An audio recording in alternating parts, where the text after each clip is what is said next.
Welcome, folks, to the program all about cars. My name is Ralph Medeiros. I own and operate Ralph's Auto Center with my son Andrew in the north end of New Bedford. We're just off exit 5 off of Route 140. Very easy to get to. Whether you're in the city or coming from the suburbs, coming from the Cape or the Fall River area, Providence area, where you can track us right down, very easy. It's just put on your GPS if you're not familiar with the area, and 867 Church Street is our address. And we're directly opposite of New Bedford Vocational's faculty and service entrance, and right next to Dollar General and Webb Plumbing and Heating and Regal House Furniture. So it's a busy little part of the city. The Church Street area is growing, modestly growing, but growing. And we would welcome to see you. And if you're looking for an automobile, used car, today my brother David's there. He's holding the fort. Andy has the weekend off. He's away at a wedding. And David's there. If you can come by and talk to him. He's been in the car business like me all his life. And he's been around in the car business a little bit longer than me. So, because he's my older brother. He's the oldest of the four of us. And he's there and you can talk to him about cars. And he's very knowledgeable about antique cars as well, because he has several collectibles as well, like Billy.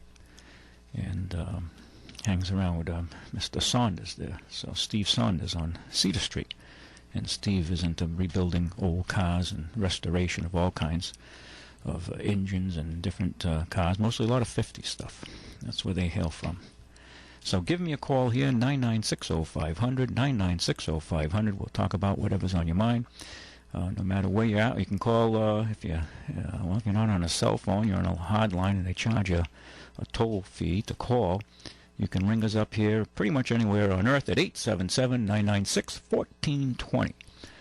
And we can hold a conversation. All kinds of things happening in the car world, all around the world. It never ends. It never stops. The world's crazy, and it'll be that way. Continue on. As long as people are crazy, the world will be crazy. Today being October 24th. The month of October is nearly gone. 1 month of fall is certainly gone. And we settle into the middle of fall. And it's obviously apparent if you look at a lot of the leaves, they've changed colors, and I guess they're saluting us goodbye until next spring when it starts over again. So, God willing, we're here to see it. So today, sunrise was at 7:06 in the morning, after 7 o'clock. And sunset will be at 5:49, before 6 o'clock in the evening. We lost 8 minutes in the morning, 11 minutes in the evening. Total loss from last Saturday, 19 minutes. The tidal light is rushing south. They're, well, I guess you have to say that they're going into their May, okay, even though it's October, but it's their May as far as we're concerned, spring-wise, in the southern hemisphere. Wouldn't it be nice, huh, to have enough dough to take off and go to your winter home down in New Zealand, or Australia, or some other nice warm place right now where summer's coming in? That would be nice, wouldn't it? But anyway, the reality is we're here, and we might as well make the best of it. We've lost 4 hours and 29 minutes of daylight. It's gone south, the tide of light, and we have about just over an hour and a half left before we reach bottom. An hour and 34 minutes if my math is correct. So we got a little bit of light left. And the clocks will go back, the first weekend of November. So that's not far away at all.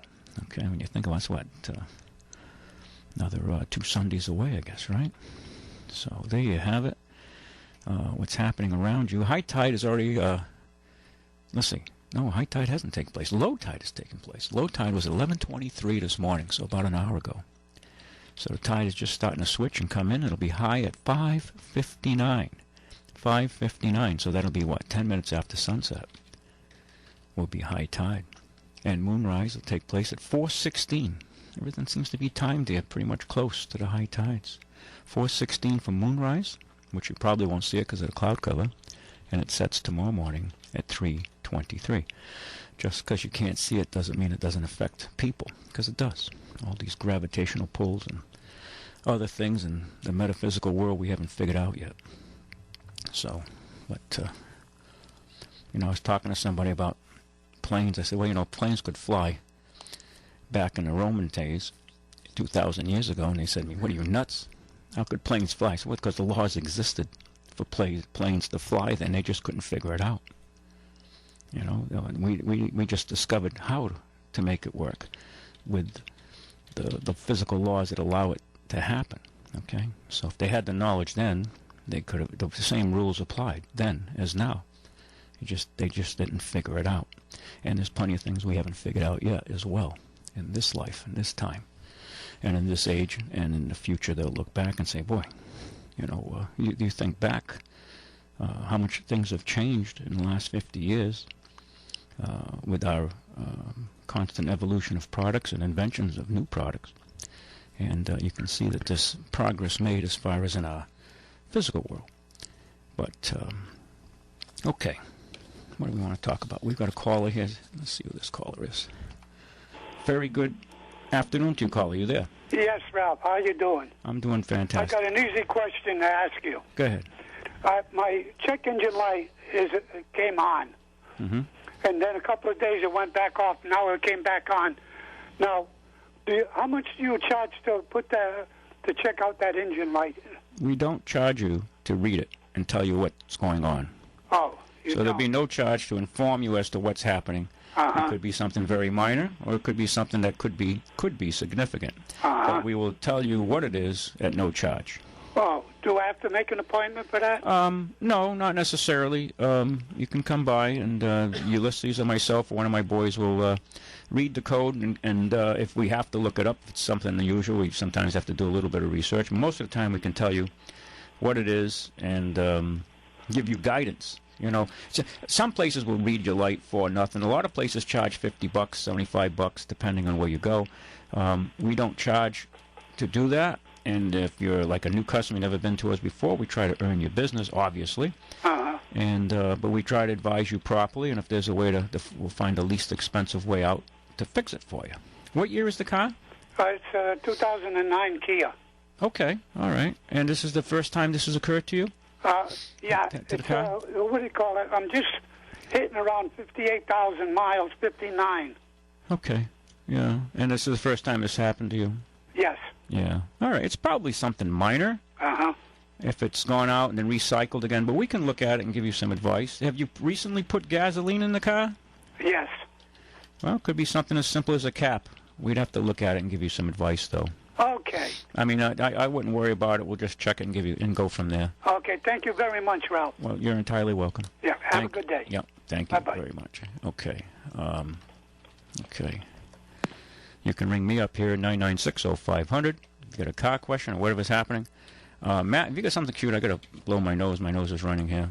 Must be the allergies in here, the dust or something. What do you got cute? Anything here?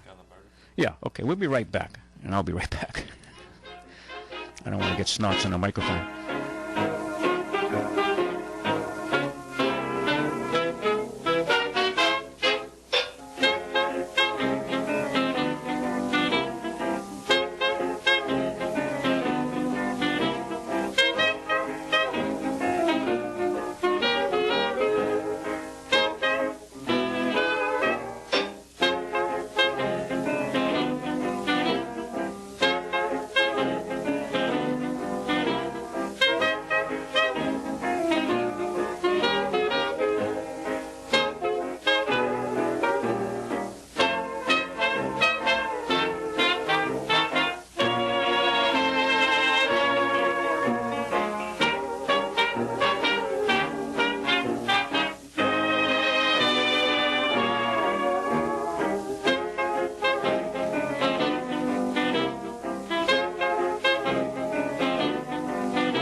and let me be lonely.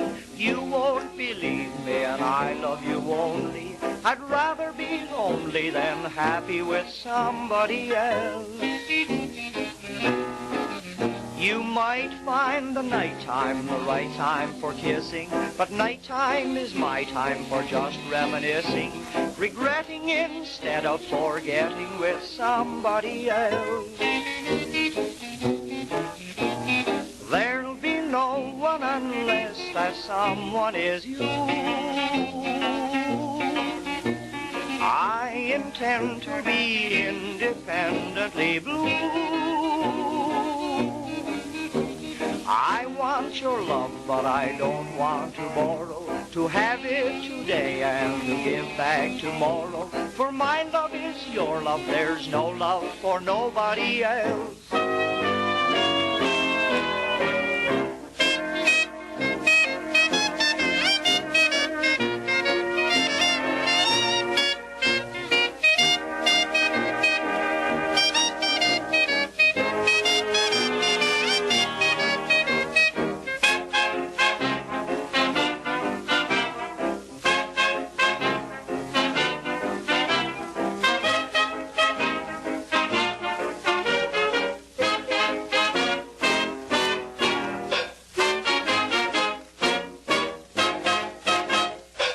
Okay, we're back.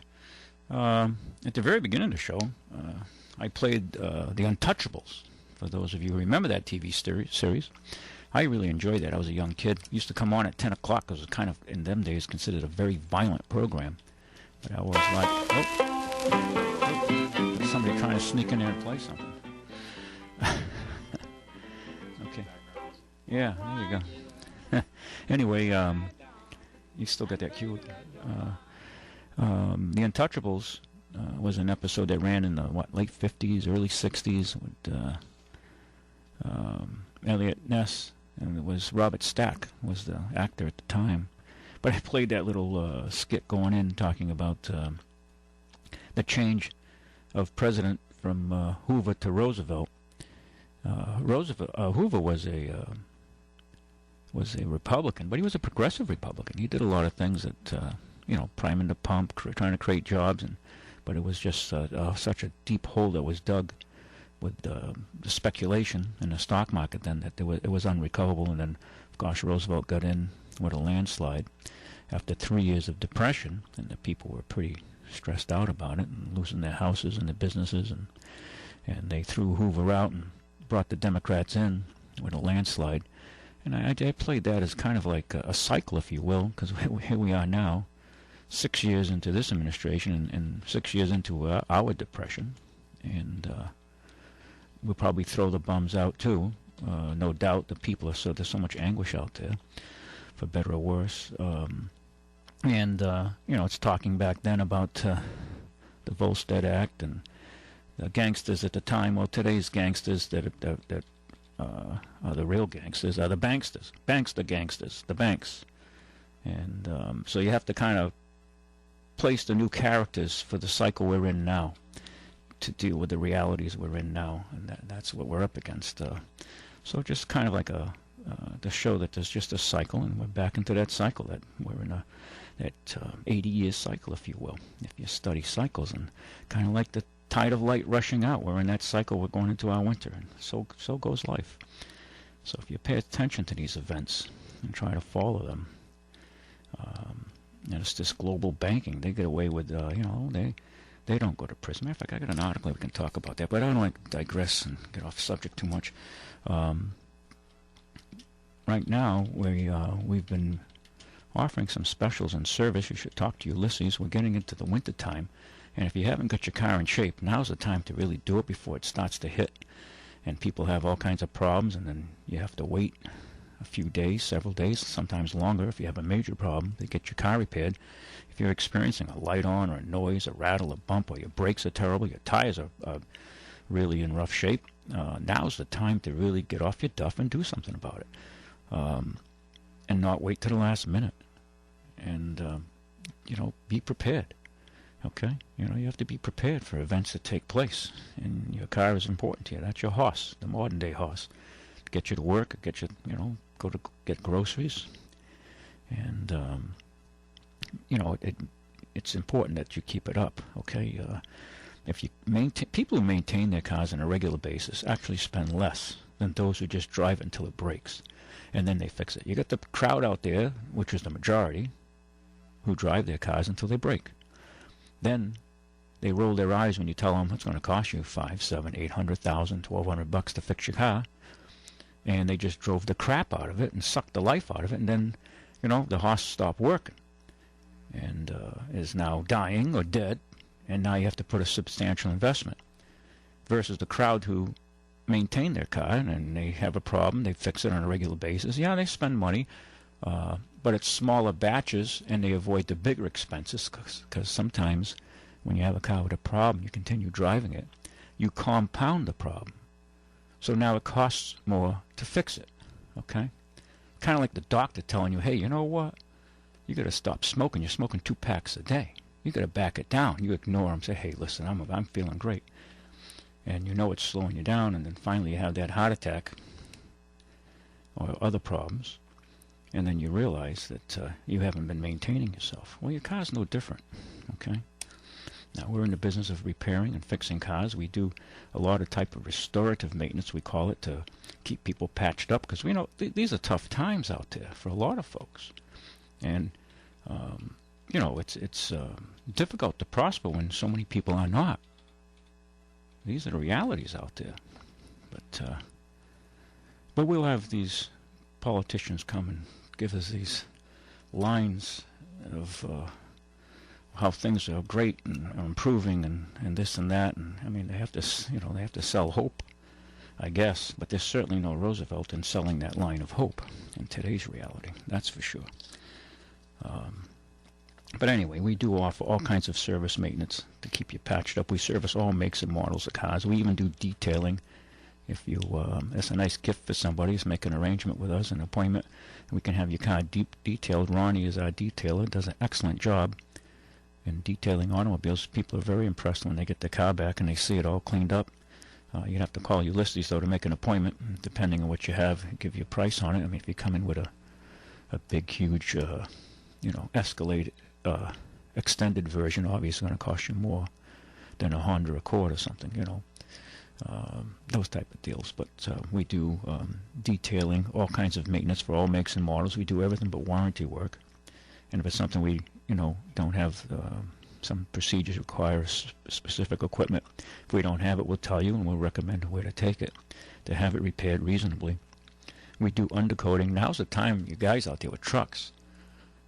If you're going to, have the intent of keeping your truck more than 3 years and it's new or fairly new, one of the smartest things you can do is undercoat it or fluid coat it with this. So we have 2 types of undercoating. We use something similar to like the military Cosmoline, and we also have the more permanent petrol-based, solvent-based undercoating, which is a little bit more expensive, but it's very tenacious. It stays there. Some guys prefer the fluid coating, others prefer the undercoating. So it's 2 different ways of looking at it. They're both very good. And if you do have a car that's a bit rusty underneath, this will slow it down considerably and give you, an extended life on your machine. Now, if your car is totally, not totally, but significantly rotted out, it's like looking for a miracle cure for cancer, and you're going to take this less, this is going to solve your problems. Well, no, it'll slow it down radically. But if the damage is done, it's done. And if you have to have some repairs made, welding done to the frame to make it safe and sound and reliable, then that has to be done before it's undercoated. So it's not a cure-all for total lack of maintenance, okay? But it will slow down the progression radically of further rusting of the undercarriage. So it's something you should see us on, and we can give you a number on that depending on the type of rig you have and what it's going to need to bring it, to undercoat it properly. Okay, we don't do a half job, you know what I mean? So we do it right, and we'll advise you accordingly, and we'll make an appointment and do that for you. So undercoating, especially on trucks or vehicles where the frame You have the traditional chassis frame and the body's mounted to it. It's critical on vehicles like that. Okay, most of those are trucks or SUVs, like Suburbans and that type of rig, or Escalades, or Expeditions, with a frame and a body mounted on it, because they basically use a truck frame on those type of rigs. Or anything with a truck, most trucks have frames on them, okay? I think one of the few unibody trucks out there, which I don't think they're building one this year, is the Honda Ridgeline. But that should be undercoated as well. And cars, too. Cars are, most of them are under unibody, but they're subframes, up front rust in the back, so you can improve that situation, especially Asian cars. They're prone to more rust, okay? I've seen it in my career. But all cars, I mean, I guess they all rust. I've seen less corrosion problems on subframes mostly on European, like German cars. It's not as prevalent, but they all do. You get into it's just being near the coast here. People here in New Bedford and Fairhaven, Sconneck especially, oh my God, the rust problems out there is phenomenal. And we see a lot of people. We're always, patching it up for them. So you should look us up for undercoating on that. We can help you out. We got several calls here. A very good afternoon to you, caller. Hey, good afternoon. Hey, Jay, how are you? How you doing? I'm doing better than I deserve. Oh, good. Hey, I got another program for you. I like to watch these documentaries because the regular channels are full of crap.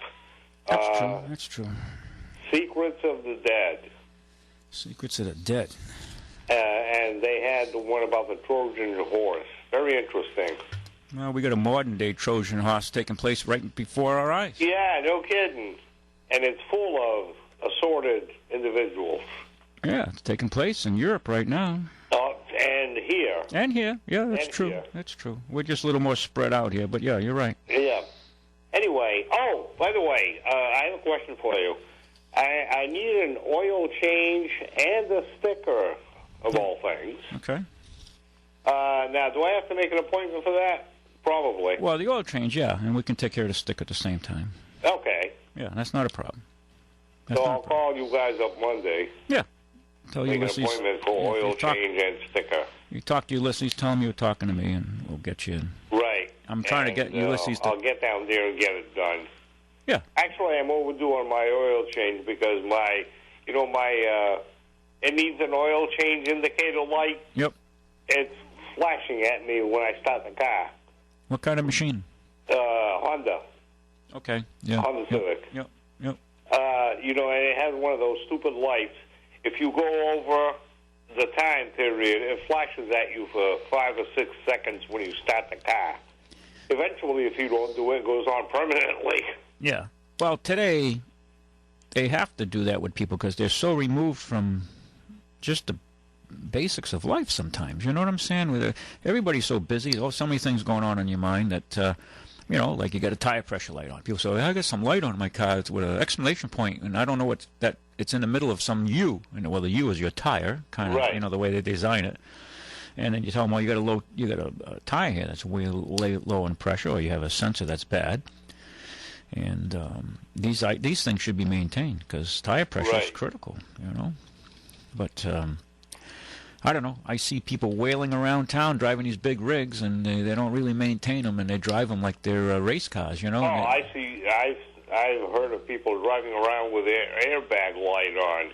Oh, that's every day. You kidding me? In the city here, forget about it. In the metro area, you got people drive around. It's like Christmas every day when they start their cars. All kinds of lights on in the dashboard. A long time ago, a friend of mine bought I won't tell you the name of the car, but it was notorious for electrical shorts. Okay. And he told me, I just bought a blah, blah, blah. And I said to him, ooh, bad idea. You could say the brand.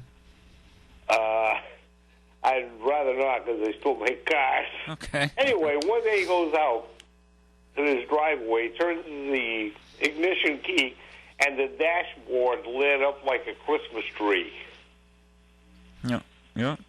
So he calls the dealer, and the guy says, don't turn the ignition on again. We'll be right out there. Wow, the whole electrical system was messed up. There was something wrong with it from the factory. Well, it's getting, yeah. Well, the electronics in cars today are becoming the priority of, of all the predominant reason for all the problems for a lot of cars. I mean, and they came out, they supposedly fixed it, and about 2 weeks later, it happened again. Well, shortly after that, you get rid of the car. Yeah, well, it's unfortunate, huh? Yeah. It's unfortunate. Well, I mean, I've never had that happen. Yeah. And he says to me, "Oh, you wouldn't believe it. Every light went on." Yeah, bingo. Yeah, one of our good customers had a problem with all the lights coming on, and we had to check it out, and it turned out to be a grounding problem. Right. And we had and you get these minor little problems that, when the car's finished at the factory, don't they have people who check them? Well, yeah, but what happens when they get out in the real world, like a grounding problem, usually is a result of driving it around, the car's aging, and it just corrosion and the elements and the oxidation and, yeah, so that's understandable. Yeah, so things happen. It's kind of like us as we get older, right? A friend of mine who used to, his stepson used to work in Detroit when they were still making cars, and his job was to put on radiator caps at the end of the assembly line. Not on cars that were complete, on cars that were complete without the radiator caps put on them. Say, what? You mean to tell me they put in a radiator and nobody put a cap on it? Yeah, that's... Well, things have changed a lot. A lot of the manufacturers now, when they assemble a car, the dashboards come all assembled. They just put them in the car and zip them in with their electric air guns or drill guns, and whether they fit or not, they shove them in there. Yeah, well, they've improved things a lot. I mean, it's the globalization today, and quality is a big deal. I mean, Consumer Reports just come out and they were slamming Chrysler and Fiat. Some people can be, critical. They rated Toyota and Lexus the highest, I think, this cycle around. I can pull it up, but talking about quality. But cars, all the brands have improved radically. Now, Fiat might be having a learning curve in the United States. That I experienced that with when I first went over to AMC Renault back in the 80s. A lot of the Renaults were never adapted to the American roads.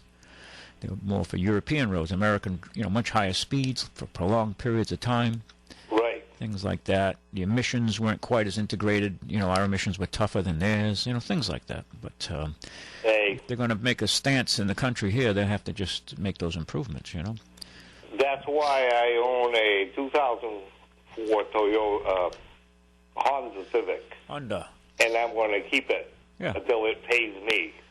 Well, it is paying you. It's good. It's doing every month. It's you don't have a huge car payment or no car payment. That's a good thing. And forget, you couldn't give me a new car if you paid for it. Well, eventually they'll these newer for the 2015s up are much more sophisticated machines, require a much higher level of knowledge to work and service on them. Yeah, and when it conks out, you're dead in the water. Well, yeah, they are they're less forgiving. In other words, if a system goes down, the machine goes down. Some of the older cars, something happens, you can still keep driving it. Right. For better or for worse, but you can drive it. The newer machines, some of them they say no, get the car fixed. And the more electronic gadgets they put on them, the worse it's going to get.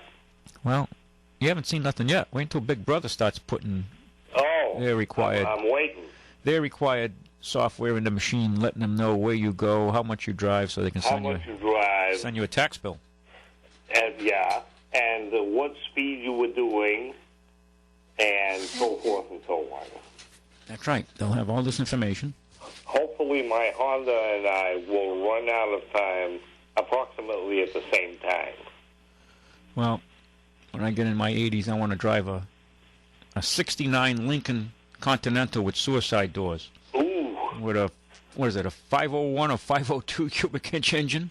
Right. And I'll be driving along and they'll say, "Oh man, get that off the road. What you'll be adding to global warming." And I'm going to give them the the international finger salute. Right, I'm going to give him the instant of choice, the salute. Tell him, mind your business. Yeah, exactly. But we'll probably be grandfathered in, guys out there with the old V8s without all the conforming pollution devices, and they'll grudgingly grant you an exception because they figure, well, how much time has he got left? Hey, some of those cars will still be running when the 2020 models are spunked out. Yeah, well, they'll be running, but we might not be running. Well, hey, that's another story. Right. All right, I got to let you go. Okay, have a good one. You too. Bye-bye. Very good afternoon to you, caller. Hey, good afternoon, Ralph. Hey, how are you, Chuck? I'm doing okay. Good. Good to hear your voice. First, I brought my Camaro into your shop this week for oil change and some odds and ends. Thank you. And in short, good service at a good price says it all. Oh, good. So Yeah. Ulysses, I'm sure you met Ulysses. Yeah, we got to chat for a bit. Good. Yeah, he's a good man. Yeah, he is. Yep. Are you familiar with the Wireless and Steam Museum in Rhode Island? The Wireless and Steam Museum in I think I saw just a segment one time on RI Public TV. Yeah. But I don't even know where it's at. Where's that? It's in East Greenwich. Okay. You want to go on the website sometime if you're curious. NEWSM.org. Try that again. Yeah. New England Wireless Steam. NEWSM. NEWSM. Yeah. .org. .org. Okay. Yeah. Well, it was funny. I went there last week, and they had an open house and kind of a convention. And a guy had an old steam car. Wow. Okay. It was impressive. Wow. Yeah. The guy was really up in years. And I figured he must have just driven this thing a few miles to get here. And he said, oh, no, 80 miles. Wow. And he said you could do about 300 miles on a full load of water. Wow. And those things can move. Yeah. What did he fire it with? Did it use like diesel? Diesel. Okay, that's what I figured. Diesel. Yeah. Wow. The beauty of the steam engines is that, and we still use steam engines. Submarines are run on steam. Yeah. Power plants are run on steam. Oh yeah, some of the destroyers and battleships were running burning bunker oil, running steam turbines. Yeah. Yeah. The beauty is it doesn't depend upon the type of fuel, just as long as you could turn water to steam. Well, yeah. You're right. The submarines use nuclear. Yeah. They use reactors for the fuel to heat the water, to superheat the water, and they'll use high pressure steam and. Yeah. Exactly. Very sophisticated machines. I'm always impressed by, they also have there the old spa gap transmitters, and they have a great display of everything from code keys to Atwater Kent radios and all that stuff. I remember all that, yeah. Yeah, and industrial-sized steam engines that actually still run. Wow. And I'm always impressed with the older guy who has real skills, if you know what I mean. Absolutely. They know from the sound of something whether it's running right. Exactly. You're right. It's intrusive. That's right. Yeah. And I always fear that is something that's being lost. Oh, and unequivocally. Yeah. Unequivocally. Because I use those similar methods in diagnostics. Yeah, I'm sure you do. I walked by a car the other day, and the guy said, all these lights are on, this and that. And I said, the battery's okay? Yeah, check that. I said, you got a ground problem, check it out. And they said, oh, yeah, smart, but, told me I'm a smart ass. I walked by, so they check it out. It says, well, we had a bad ground. I said, okay. Yeah. I don't want to brag, but... Yeah, well, you know what you're doing. Sometimes... when you made your comment about the banksters... The banksters, they're the new gangsters. They're my favorite group to despise. Well... I look at myself, who invested very conservatively in CDs, which served me well. It was not, I was unaware of the stock market. I was uncomfortable in it. I didn't figure I knew what was going on. But I was comfortable with the returns I got. And you know what happened to us. Sure, you got crucified. Oh, I've lost a fortune. No, wait. Literally. But did you lose a capital loss because of? No, not a capital loss. You're talking an interest income. An interest, but as far as I'm concerned, that's lost money. Well, yes, because they're stealing from the savers to subsidize the borrowers. And that money was, I have a pension as a teacher coming up to me. Fine, you put your but dues this was supposed to make my life a little bit easier. No, you are so right. Right now, well, you have a pension, so you're not on the Social Security program. The Social Security program. I am. Okay. Because I earn my quarters, but about half of that gets taken away. Because you got to. I'm not retired yet, but this is in the But when future. it comes to collect, you're going to be forced to take a reduction, right? Because you're treated as if you're double dipping, even if you earned it independently. Yeah, they changed that in the 80s, if I'm not mistaken. Yeah, there's been some people who have been trying to fight that, but. Forget it. The country's broke. There's no way. Yeah, the country's broke, exactly, so they're not going to give you the money. But we're not going to tell you that. Yeah. Keep going out. This whole thing is, like for a person like me, is that money's never going to be recovered. Well, no, because it for the people who've played by the rules, which is primarily our generation and a little bit younger than us. I mean, the new generation coming up, the millennials, they're playing by the rules, a lot of them, trying to make it right and try to build a country. Right. But our conversation goes much deeper than the time allows. But it all goes back to this basic banking arrangement of having a Federal Reserve system, and it's robbed us. It's taxed us beyond belief by they want inflation to increase. You listen to the pundits on TV, the economic channels. I listen to some of them. Yeah, they want 2% rate of inflation. They're telling you this is the guideline. This is why we're not going to increase rates right now because we're looking for this. Once it hits this level, we'll raise it. It's all a bunch of BS. At best. And they've inflated everything. I mean, you probably, or people who probably bought their first house for $15,000, $25,000. Yeah, exactly. And the new house now, that same house on the same street, you'd have to pay $175. Or if you're talking New Bedford, unfortunately, New Bedford prices have been depressed. And that's another discussion. The depression of real estate is lots of times caused by very high taxes, high crime, and the attraction of people who are undesirable. They don't contribute to society. They're a net drag on society. But, of course, we don't want to talk about those things, so that's politically incorrect. Oh, my God. So, but we're going to deny reality, okay? And don't forget to vote for Hillary. Don't forget to vote for Bush. Well, you know what? Do I trust Donald Trump? Well, I don't know if he's the real deal. I keep saying that. Well, because I don't believe he's sincere.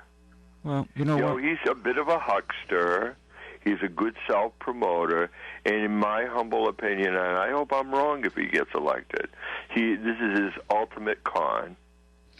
Well, listen, I can understand your concerns. Okay, like I said, I'm not sure he's the real deal, but the way I look at it is this way: you have a choice. You can take this little red pill, or you can take this little blue pill. And both of them have cyanide. No, both pills are placebos. They don't do nothing for you. Right. Okay. So because the game is rigged, and until we get some serious reforms, which I don't know if we'll see in our country, we're going to lose this country. We're getting more socialized, more socialism, and we don't want to say that. That's not the word. Company a little bit. Okay.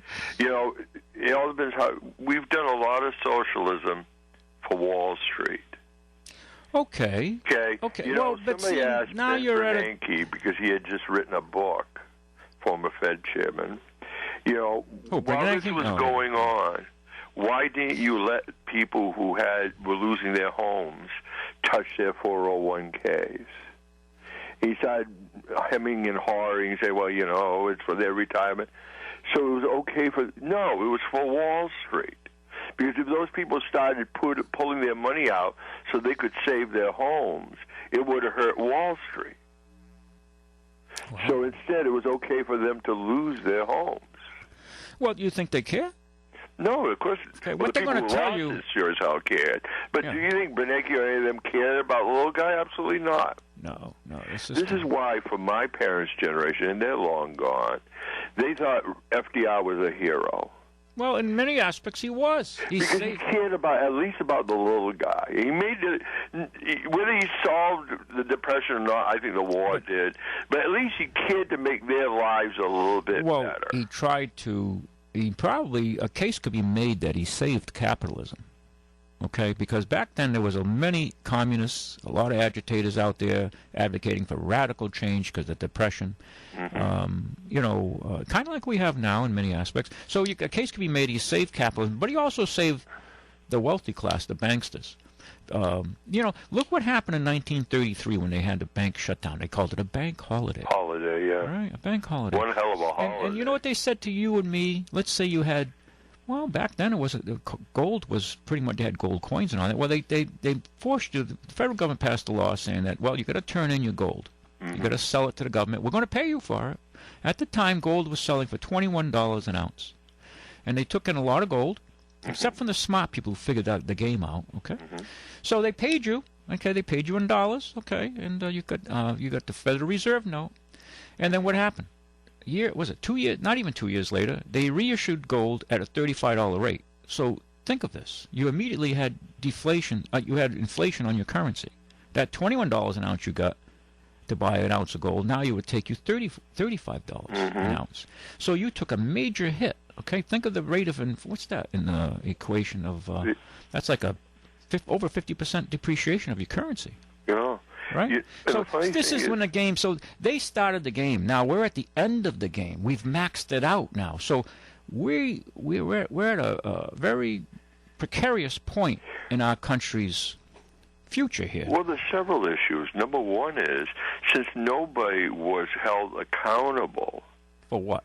For the debacle on Wall Street and the mortgage crisis and all that, there is no incentive for them not to do it again. Or to do it even worse. Why would we want to hold them accountable? Well, maybe you're held accountable. Some of us have old-fashioned values, right. maybe. No, but we're held accountable.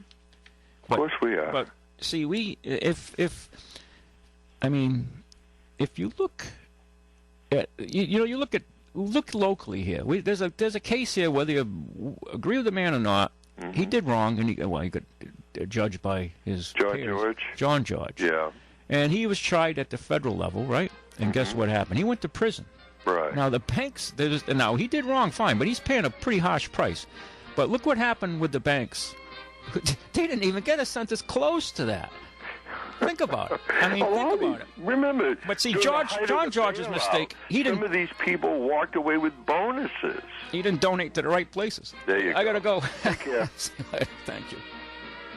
Okay, we'll be back after the news. Stay with us. All About Cars with Ralph Medeiros.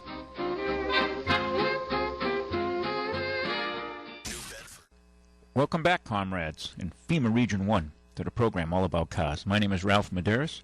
I own and operate Ralph's Auto Center in the north end of New Bedford, 867 Church Street. We're just off of Route 140, exit 5. Here we go.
Okay, we're back. I hope that brought some memories. We had a call here. I'm going to read an article, but let's talk to this caller first. A very good afternoon to you, caller. You're on. Good afternoon, Ralphie. This is Billy. Well, Billy, you must have had a hormone treatment. No. That was nice to hear that. That's back when music made sense, huh? Yeah, well, it just brings back memories. You can have dinner, hold a conversation, or read a book and have that in the background. It doesn't disturb you. I always I loved hanging out with, my grandfather's friends, and you learn so much from those people.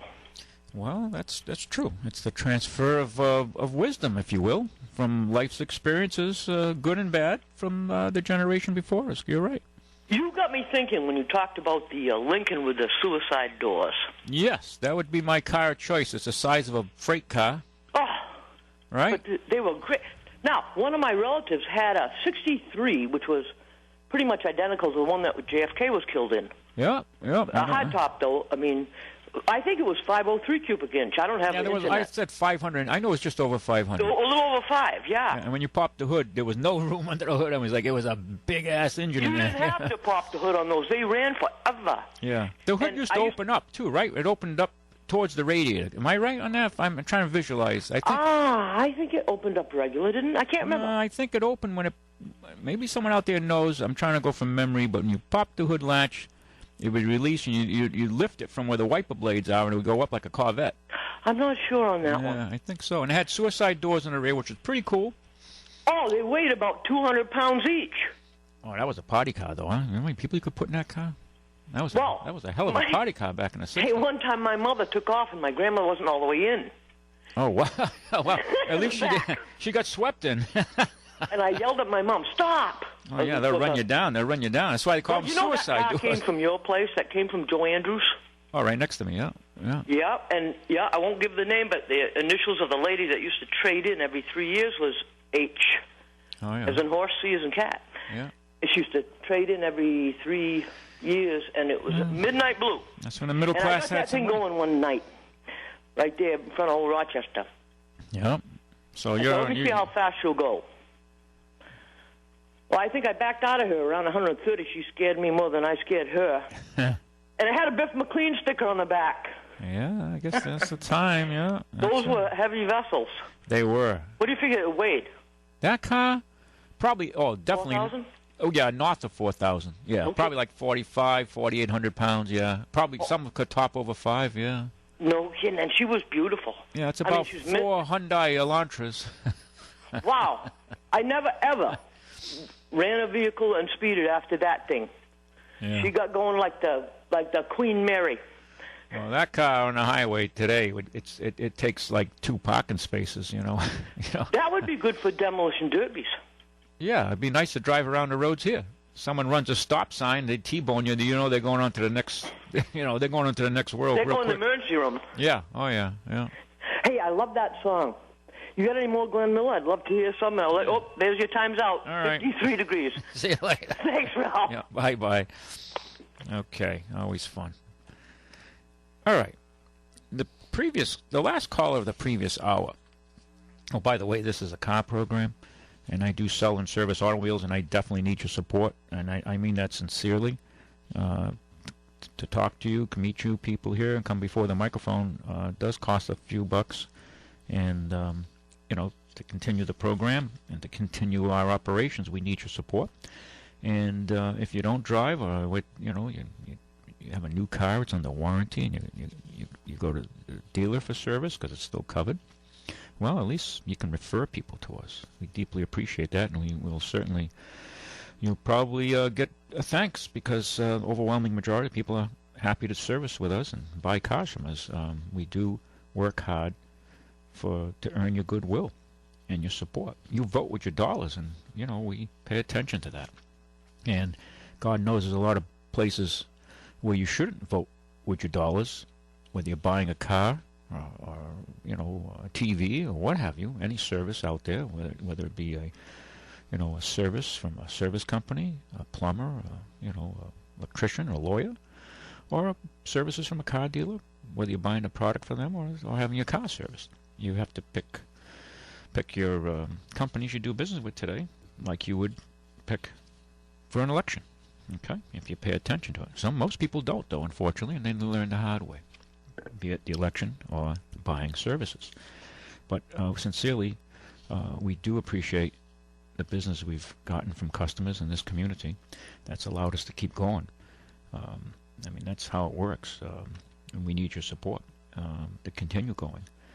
And we try to earn your goodwill by doing what we say we're going to do, to fix the car at a reasonable cost, or sell you a good car at a reasonable cost. And we service our cars out thoroughly before you get them. We put the money in it before we take your money. A lot of places just, make the car look good, take your money, and they don't really put much into the cars. They put as little as they have to get you a sticker and then hasta la vista, baby. But we truly go for the long haul and earn your goodwill, and especially your referrals. So if you're happy, you talk well, and you would send us customers. Are we perfect? No. We make mistakes. We do our best to correct them. If the car lets you down, we won't. We'll fix the car under the warranty and the terms. We'll back you up.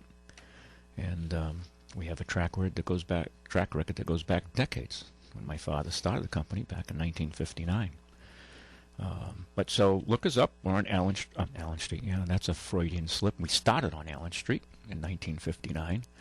Actually, as Ralph's Auto Sales. My dad did have a business in the 40s at Texaco Station Town Line, where Gasper's Linguiça was behind him, which is now a Cumberland Farms. And Marshall's Pub is gone as well. It's all part of that complex now at the corner of Dartmouth and Rockdale Avenue. But he started there the business in the late 40s after the war with Town Line as a gas station, servicing cars, and I guess selling a few cars. I wasn't around then, by the way. He was married, but I wasn't here yet. My brother David was, though. I was soon to arrive, though. But anyway, I digress. So look us up. I want to talk about the last caller of the first hour, talking about the banks, the banksters, and when he heard about our little skit we played about Frank Nitti, and back then was alcohol. Well, now it's money and banking at the highest levels. Not your local bank here, not your local credit union. They're the good guys. They have to. The local credit unions, the small banks, have to comply with the new regulations, which are extremely difficult to comply with. Has raised their costs substantially, and it wasn't their fault for this meltdown that took place. Okay, so but they're as always, the innocents pay for the guilty people in society, whether individually or in a corporate sense. It's just the way life is. Especially when you have legislatures pass these rules, and of course, you and I are under the umbrellas of meeting all these laws and requirements and paying our taxes, and if we don't, we get chastised rather quickly. They'll confiscate all your property, and take over your checkbook, if you owe back taxes, what have you. Whereas people at the highest levels, a lot of them don't pay taxes. They have ways of avoiding it. Not, these laws exist for them to avoid it. I mean, they're not blatantly creating a felonious act. They have the best accountants, the best attorneys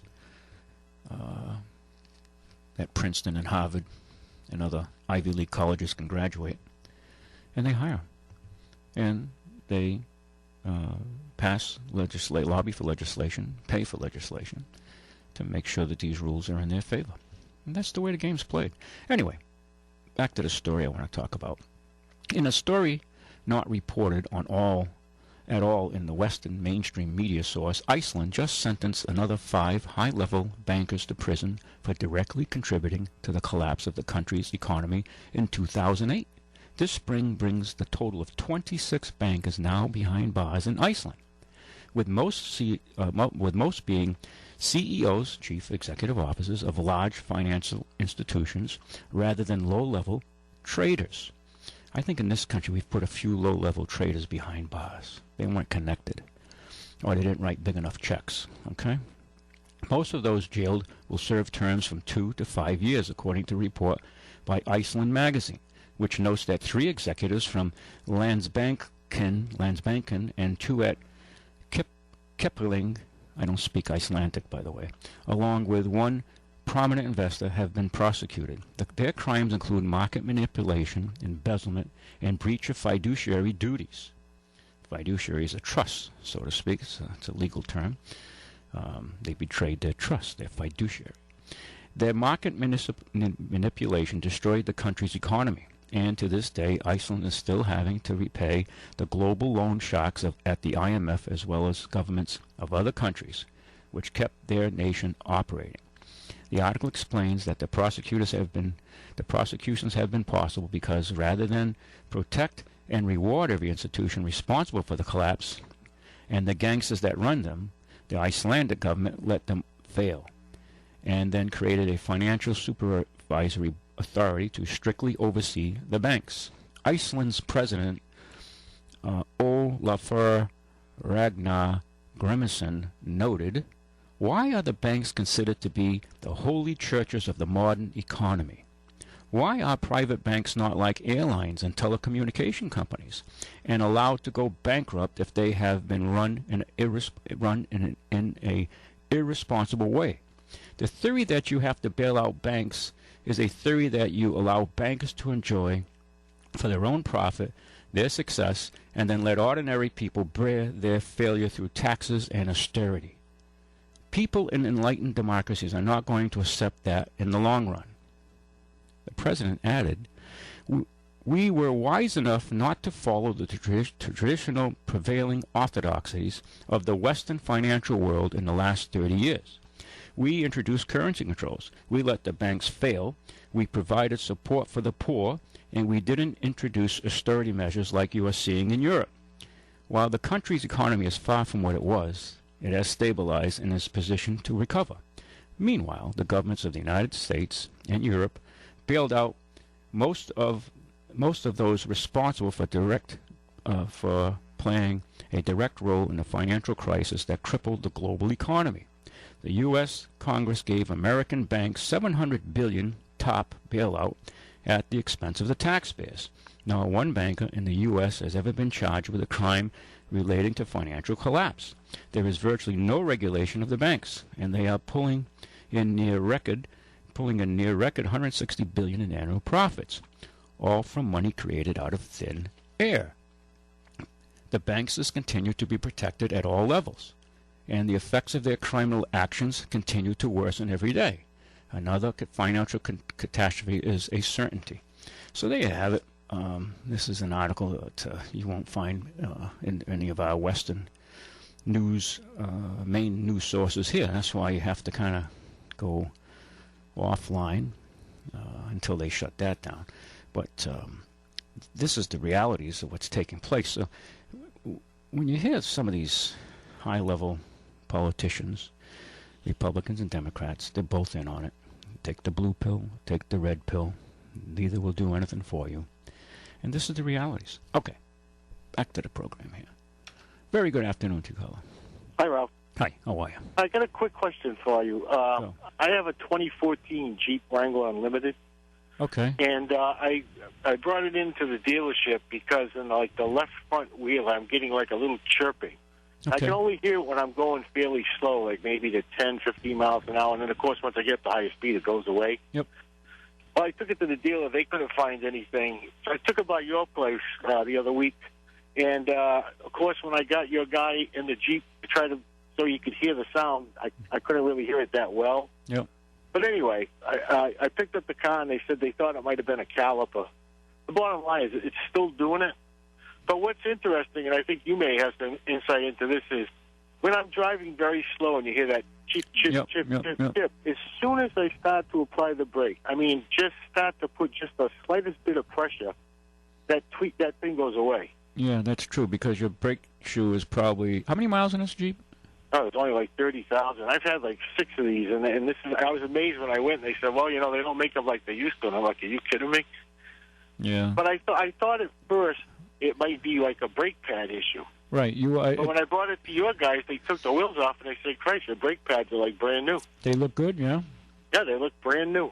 So I'm trying to figure out if you had any insight as to what could. I'm going to Florida in that thing on Friday, so I'm a little bit concerned. Maybe I shouldn't be. Well, maybe and they pulled the wheels off. My guys did. Yeah, they pulled the. So they looked at the meat on the pads. They said the pads were deep. Oh, they came back and they said, because when we started, they explained to me about if I needed pads, what ones I should get. Right. Because of the weight of the vehicle. But when I got there, they said, "Oh, you don't need pads." They said, "We took the wheels off. Your pads are like brand new." Did you do? You've done one brake job on the car?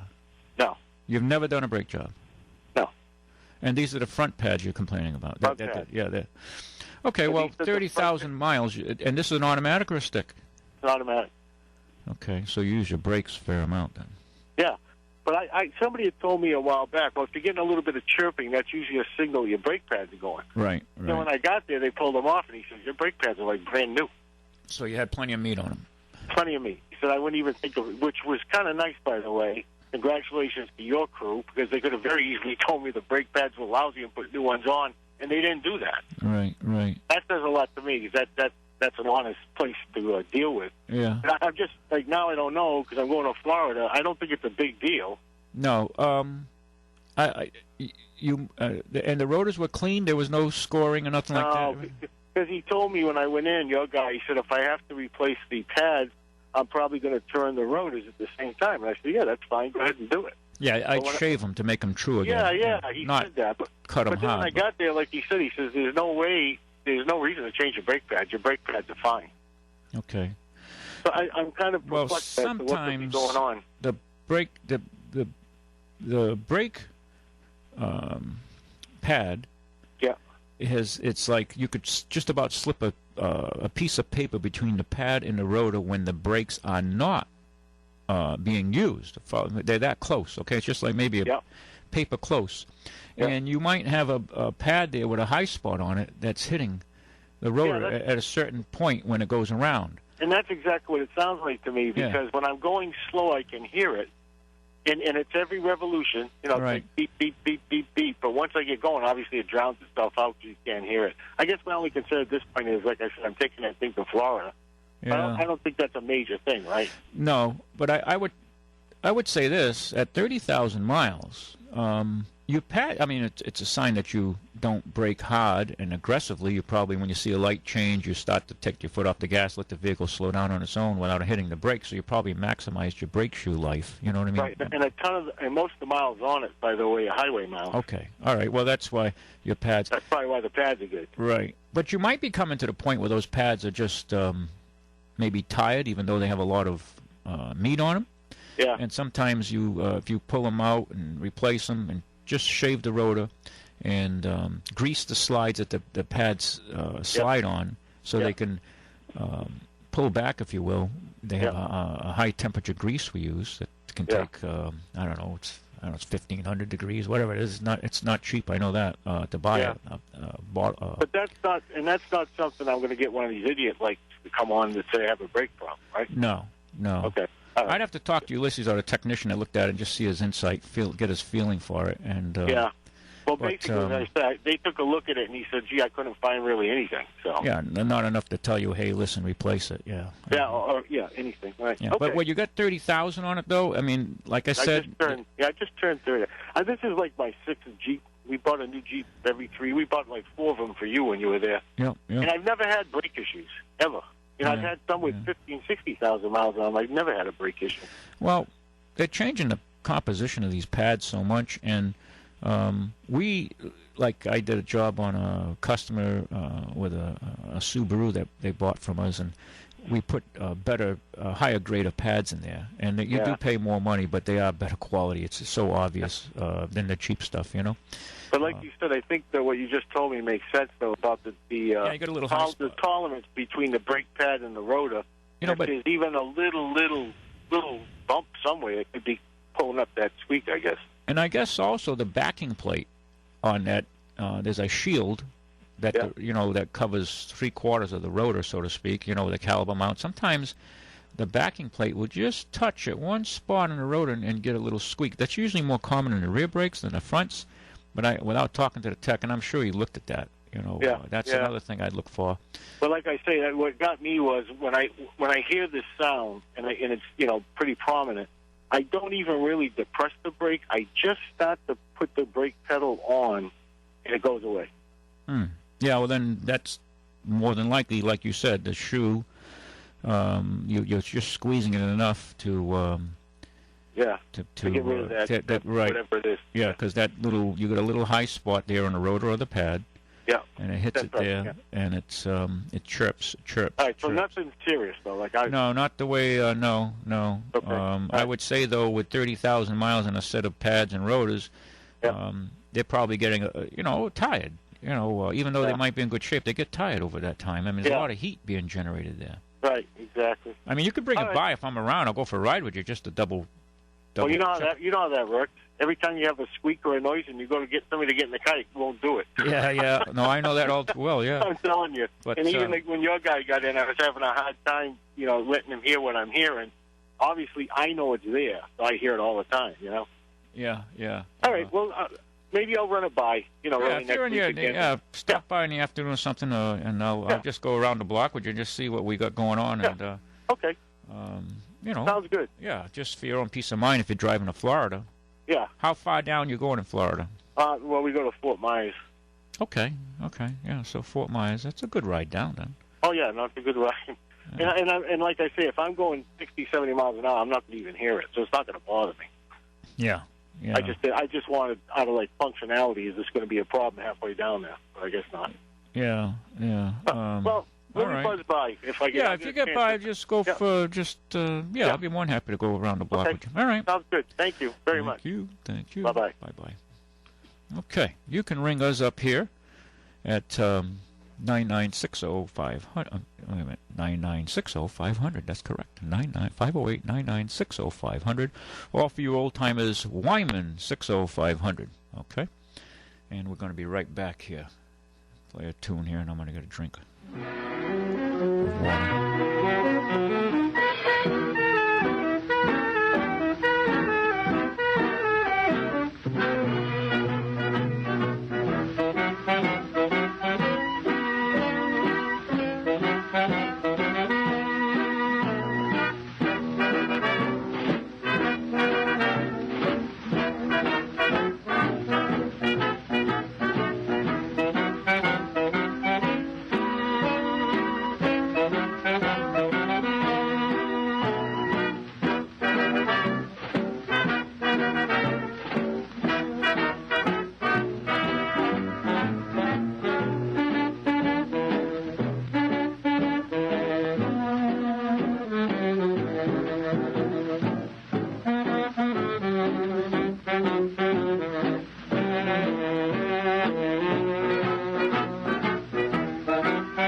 Covered every little highway, and I've been climbing every hill. I've been looking high and I've been looking low, looking for my Shanghai Lil. The stars that hang high over Shanghai bring back the memory of a thrill. I've been looking high and I've been looking low, looking for my Shanghai Lil. I learned to love her, the little devil was just a butterfly. But you discover something on the level, shining in her eye. Oh, I've been trying to forget her, but what's the use, I never will. I'll be looking high and I'll be looking low till I find my Shanghai Lil.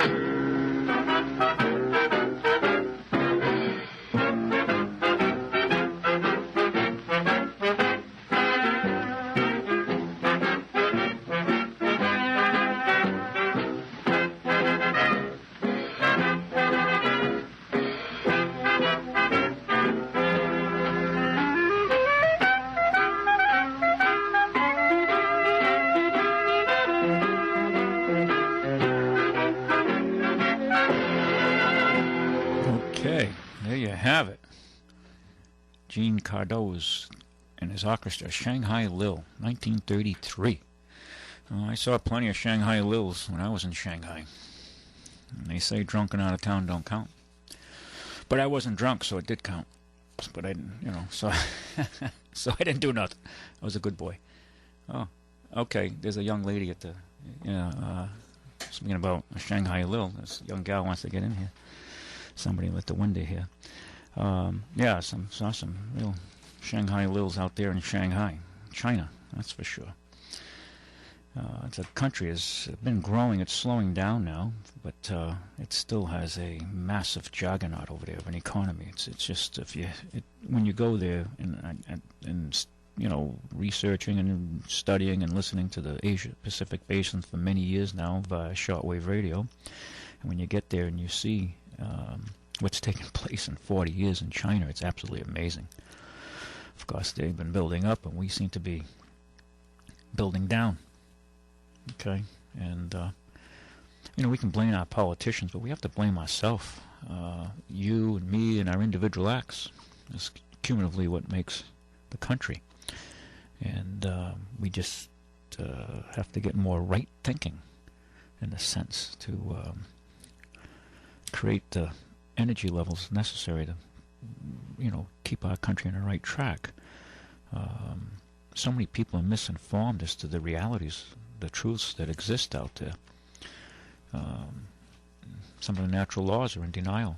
Matter of fact, there was an article I was going to talk about that, but before I get into that, I just want to talk about some other things about automobiles. We got some great cars in. Let me see. You helped that young lady get into the building, Matt? Yeah? Yep. Yeah, all right, yeah. I answered a question. Oh, she doesn't work here, does she? No. Oh, I haven't seen her. Okay, she doesn't want to join us. She was just wondering who that handsome guy behind the microphone was. Yeah. And I was like, that's Ralph. Oh, okay. Not me.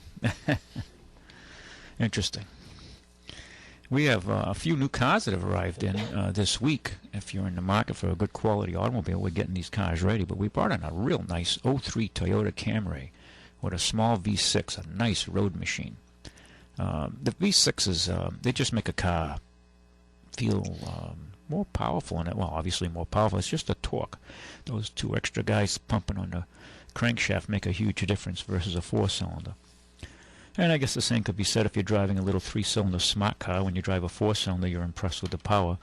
But nonetheless, this car has a small V6. It's very good on fuel, and definitely has the moxie to go on a long ride without you hearing a lot of vibration and noise, especially today when everybody's driving at north of 75 miles an hour on the highway. But this 03 Toyota Camry, it's white. It only has 79,000 miles on it, and it will be a good buy priced well under $10,000, and it's pretty much loaded up being an LE, a real good value. We bought an inexpensive car in. It's going to be an 01 Satin, something like that. Probably it's only got 91,000 miles on it. We'll be getting that ready for someone out there, and that's a car that would more than likely sell for under $4,000 once we check it out and determine what it needs to make it 100%. So we try to offer good value. We do get some cars in under $4,000. It's a difficult end of the market to be in. We have many people come see us for even cars at $2,000 or $500 or $1,200, $1,500. Extremely difficult end of the market. We just can't sell a car that would at that price point and put in it what's necessary to make the car reliable without us losing money, is what it boils down to. And very often you buy a car at that price point, under $2,000, you're buying problems. So for us to put our name on it, the car has to meet a certain standard. We just don't sell it. Plain and simple. It's really not rocket science. It's just what we hold to, our standards. And we just, and we meet a lot of people who are just in a tight spot. But we have other values too. But these three arrived, and they'll be made ready very shortly. Oh, I think I missed one. Did I miss one? I did miss one. I have another Toyota. Wait, how many Toyotas have I got here? Oh, I have another Toyota. It's an 03 Toyota Camry. Corolla. 4-door silver. This is a nice machine too. And this car only has 86,000 miles on it, and we're going to be getting that car ready. It's silver, and it's a little 03 Toyota, and a car like that's going to be selling for probably for sure under 7,000 in that ballpark when it's all serviced out and made ready, detailed and cleaned. And they represent good value cars. You can put, oh my God, if you take care of it, well over 100,000 on it and drive all your money out, and then it starts contributing to your bank account.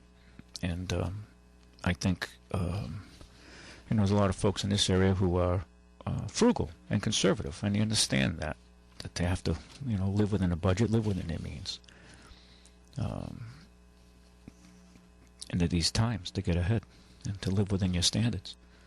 So we have some other machines as well. Got a nice Dodge 04 Dodge Ram quad cab, 4-wheel drive.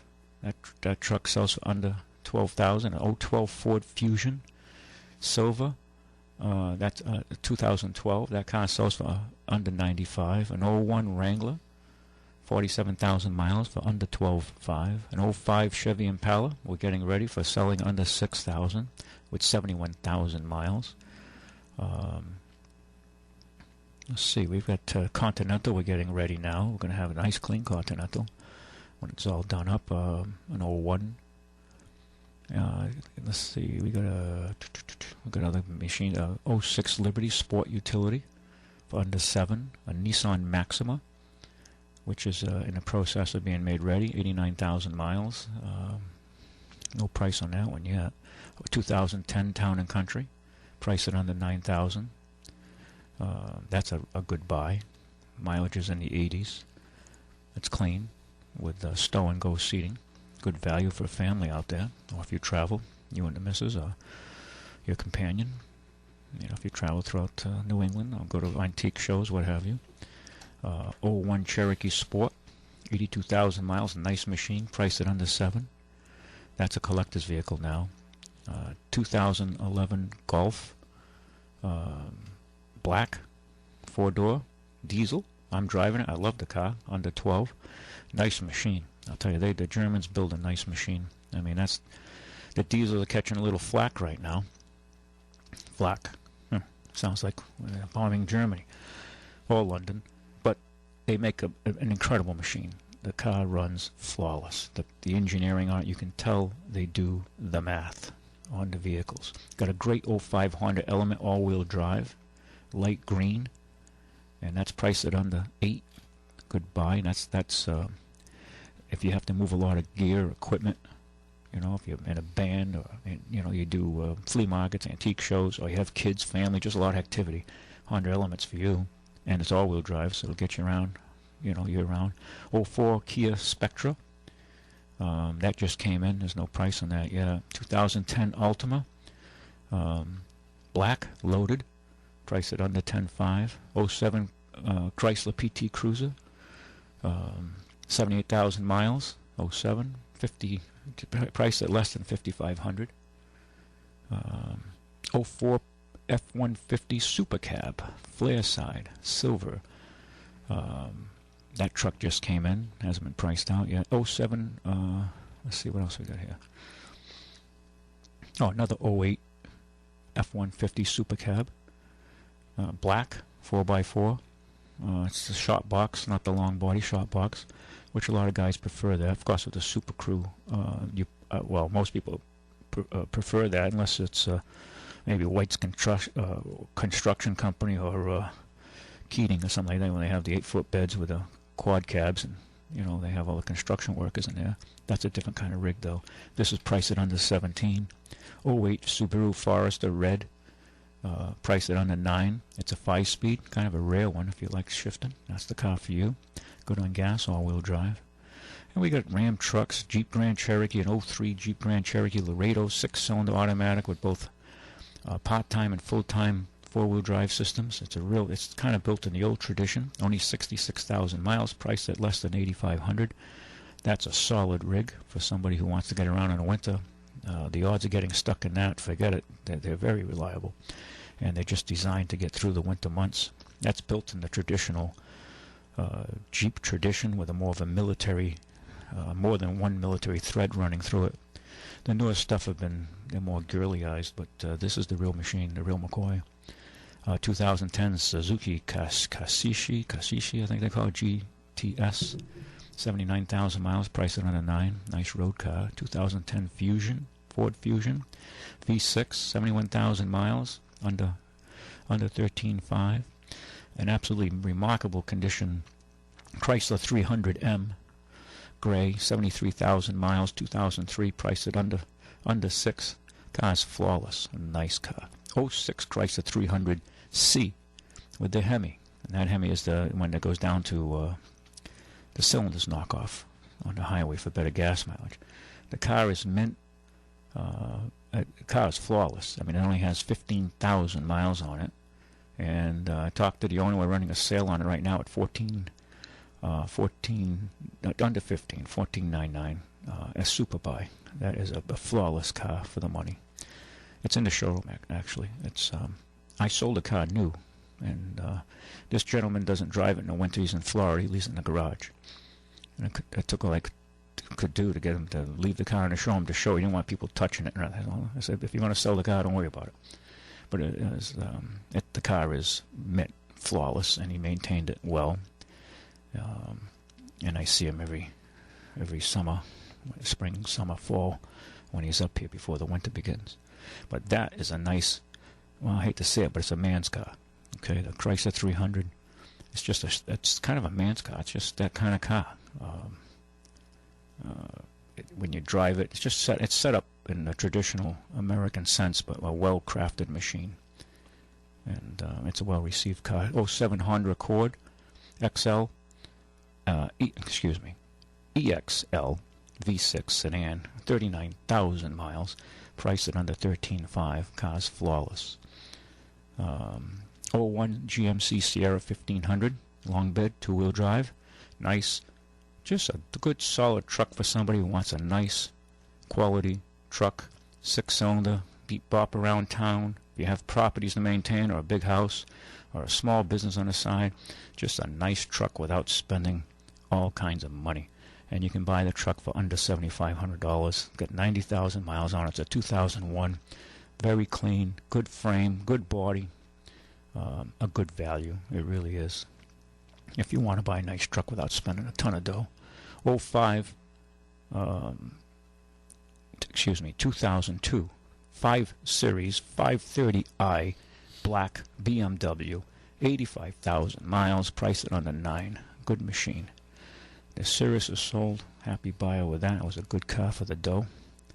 And we have a Ford Escape, which is kind of competes against the Honda CR-V and the Toyota RAV. This Honda Escape only has 62,000 miles. It's an XLT, all-wheel drive or four-wheel drive, priced at under 9. Great for the winter. Jeep Commander, silver, 78,000 miles, 06, priced at under 13.5. And a nice, clean, like brand new Jetta, diesel, TDI, 66,000 miles, priced at under 17. And I have a couple other Corollas and Camrys as well. So we have a good selection of used cars. You should put us on a shopping list. You can always look at these cars at ralphscars.com, and you can. We have some information there too about our other services, undercoating and things like that. Look us up. We do need your support to continue on, and we are truly grateful for that. And we work hard to earn your goodwill. And you can ring me up here, 9960500, 9960500. And, you know, God almighty, it's hard to believe that Thanksgiving is around the corner and Christmas, and we settle into winter, my favorite time of year. Yeah, right. But we have, I have to order some more radios, and you should consider either, if one of your relatives or friends aren't going to buy you a radio, then you should buy one for yourself. Or, if you already have one, or you'd like to get a gift for somebody, this is an excellent opportunity. I'm going to be ordering a big batch here before the holiday rush and get them in like ASAP, because I know how it gets trying to get shipments sent, and the delays through UPS. But these radios start at $60 and up. They make a little pocket one, like a pocket transistor radio, but this is not your father's pocket transistor radio. This is a much more modern and advanced little radio with push button on it and a clock, even alarm, and it has a weather channel and AM, FM. And for $60, it's an outstanding value and comes with headphones. Runs on 2 AA batteries. Super value. I got to order more of those. They've been selling. A lot of people have been happy with that. Nice little personal radio to have when you're working in the yard or in the shop or wherever you're going. If you want to stay listening to WBSM or whatever programs interest you. They make a tabletop radio for $75. They sell, all these radios sell for more at their website. I buy enough of them where I can give a discount to people, and when you figure what they sell it for plus the shipping, the prices I sell for are way behind what they get for them. But the $75 for the tabletop analog radio, simple to use, doesn't require a college degree, and it's a reliable little radio. And then they have a little shortwave one that has shortwave AM and FM. Goes for a little bit more money, like $35 more, just over $100. Nice radio for the money. And then they make their flagship radio, which they sell for, by the time you get it shipped to you, it's like $185. I can get you one for just under $150. And it's their top of the line radio. It's a nice tabletop. It's an instrument. Okay, it's a nice radio for the money. It's hard to find good equipment today, and good equipment costs money. I have some people, you tell them, well, the top of the line radio is $150, and they go, I use the Zoosh. I say, hey, guy, come on, well, lady. Good equipment costs money. I mean, you ought to come on a Snap-on truck with me sometime, and you'll be saying I use the Zoosh as soon as you step on board. When they start talking prices, I mean, the price of tools today are off the charts for good quality tools. Just the way it is. Just the way it is. And the same goes for radios. Radios were never cheap. Back when your grandfather bought his Philco Tombstone radio in 1935, that was a ton of dough for a working man back then.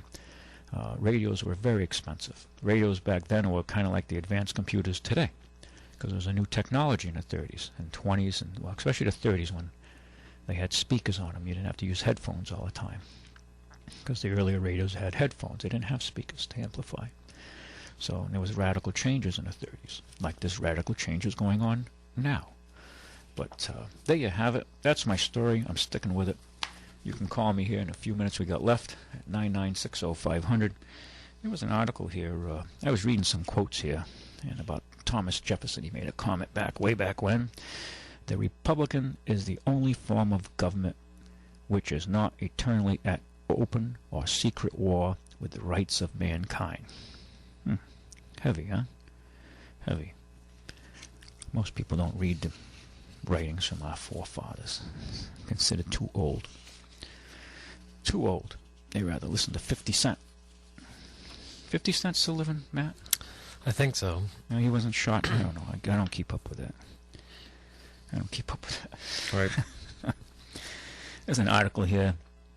What middle class? Most Americans make less than $30,000 a year. So many people barely scraping by. Well, the middle class is mostly a memory now, in spite of what Hillary says and all the other pundits out there, political or media. But anyway, getting into the article here, it says we just got more evidence that the middle class in America is dying. According to a brand new numbers that were just released by the Social Security Administration, 51% of all workers in these United States make less than $30,000. Let me say that again. 51% of all workers in the United States make less than $30,000 a year. So over half the people. Let that number sink in for a moment. You can't support a middle-class family in America today on just $2,500 a month, especially after taxes are taken out. And yet more than half of all workers in this country make less than that each month. In order to have a thriving middle class, you have got to have an economy that produces lots of middle-class jobs. And that simply is not happening in America today. You can find a report at the the report that the Social Security Administration just released at their website. The following are some numbers that really stood out.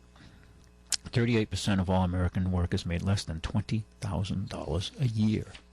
And around here, that's more than obvious, right? I mean, if you analyze what's happening around here, it's more than obvious. 51% of all American workers made less than $30,000 a year. 62% of all American workers made less than $40,000 a year. 71% of all American workers made less than $50,000 last year.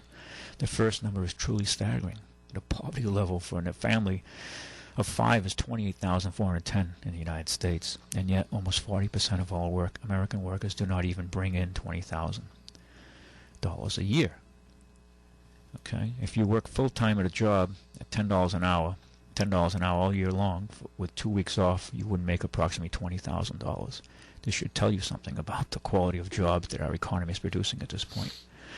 And, I mean, unless you're, a master's degree, doctor's degree in a specific science, I mean, where are people going to go? Johnny, who just maybe got a high school diploma, good kid, shows up to work, but Alden Corrugated doesn't have any loading jobs now in the dock, because Alden Corrugated now is in Beijing. Okay, these are the realities. Hey, folks, thanks for listening. Catch you next week. God bless. Stay safe. Look us up at Ralph's Auto Center in the north end of New Bedford on Church Street, where we'll truly do our best to make you happy and be competitive in pricing. But we do need your support. So look us up. Thank you for listening. I'm Ralph Medeiros. Catch you next week. God bless. Oh, don't forget, P-Off show tomorrow. Probably could show up there and buy a ticket to go see that. I'm going to be there, so that ought to be fun. And it starts tomorrow afternoon. It's okay. Le spectacle. Catch you then. Leon, hope to see you there, buddy. See you.